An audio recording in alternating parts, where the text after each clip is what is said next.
I'm always getting asked things like, Eric, will you ever do gear videos about bands other than Nirvana? Well, here it is. I hope you're okay with seeing something a little different here today. This is Clown Stang, my replica of... Alright everyone, I'm sorry, that was all made up. What you are looking at here is going to become a Nirvana guitar. This will soon be my orange Stang build. Now that I have all three blue In Utero Tour Stangs, I just had to prioritize completing the family with a proper build of Kurt's red In Utero Tour Mustang. But this is exactly how I received this guitar from Reverb. I haven't changed a single thing on it yet. It is so visually interesting that I just had to make a before video with it before any work is done on it. This is a first for my channel, as usually when I get a guitar for parts, I'm chomping at the bit to take it apart right away and to get the build started. But come on, I need to have at least one Clown Stang video on my channel so I can always remember how this oddball looked and sounded when I got it. This is a Squier Vintage Modified Mustang. I've been on the hunt for this model specifically because of its color. What I have learned from researching and obsessing over Kurt's gear is that even though he was famously not one to care much about his own gear specifics, he seemed to have a knack for getting things that are ridiculously rare without even trying. The Martin D18E, only 302 were ever made. The Mosrite Gospel, there's estimated to be around only 50 legit Gospel branded Mark Vs. And it turns out that finding a Fiesta Red Mustang is also not an easy task. Every red Jag Stang that has been produced is Fiesta Red, which is cool. But from what I've been able to find, if you want a Fiesta Red Mustang, these are your options. The Fender Kurt Cobain Signature Mustang, the Squier Vintage Modified Mustang, or getting a Mustang body custom painted. Even if you were to try to go super accurate and search for red MG69s. What you're gonna find are candy apple red Mustangs with matching headstocks. There are also Fiesta Red competition Mustangs with matching headstock. As cool as both of these options are, neither are ideal for an orange Stang build. So this Squier right here popped up for a really good deal on Reverb. After months of waiting for a Fiesta Red Squier to pop up, I pulled the trigger pretty quick on this clown right here. I mean, I'm not calling it Clown Stang for nothing. It's definitely got a looker of a pickguard. It's been upgraded to have some sort of hot rail looking pickup. I'm not 100% sure what it is, but we will see how it sounds here in just a bit. This neck though actually feels pretty great. It really reminds me of my Kurt Cobain signature Mustang neck. It's essentially just a thicker version of it. It fills my hand a little bit more, but it feels pretty similar other than that. When I bought this guitar online, I had it in mind to sell the neck right away. But now after feeling it, I'm gonna hold on to it and find a use for it. For the In Utero Tour conversion, it'll be getting a Crafted in Japan Jag Stang neck that I currently am in the process of refinishing.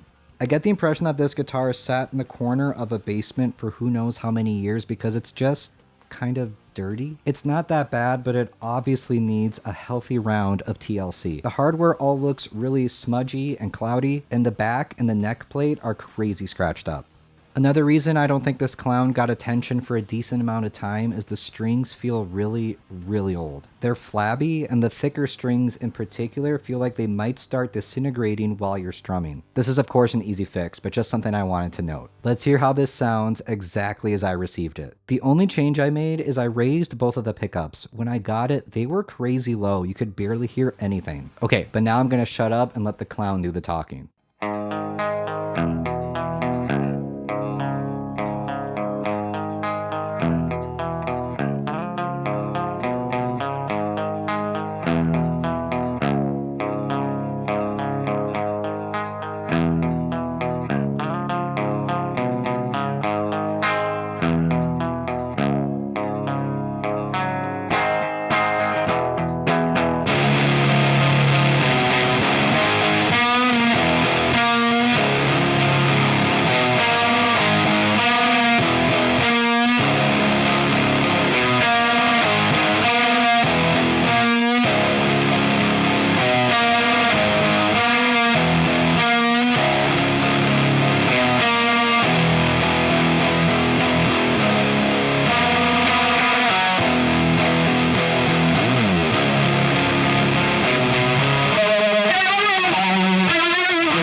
Do you believe me now when I say that the strings feel ancient? Playing the low strings on clean just sounds like a bunch of mini farts or something. But boy was I surprised when I first hit the Sans amp with this thing. Is it me, or do these hot rails actually sound really, really good through the Sans amp? Makes me really curious to see exactly which pickup model this is. When I start to take this clown apart, I'll take note of what they are, and I will share that in the full future Orange Stang build video. For all its faults, there is so much potential here. The reason I got it is for the color, and I have absolutely no regrets. By the time you're watching this video, Clown Stang is no more, and the transformation has started. I'm so excited to complete not only this build, but to complete my Kurt Cobain and Utero Stang collection. Thank you so much for watching, and an extra special shout out to my Patreon supporters. Be sure to follow me on Instagram and TikTok at Nirvana Guitars. Subscribe right here on YouTube for more weekly gear videos, and I'll see you in the next one.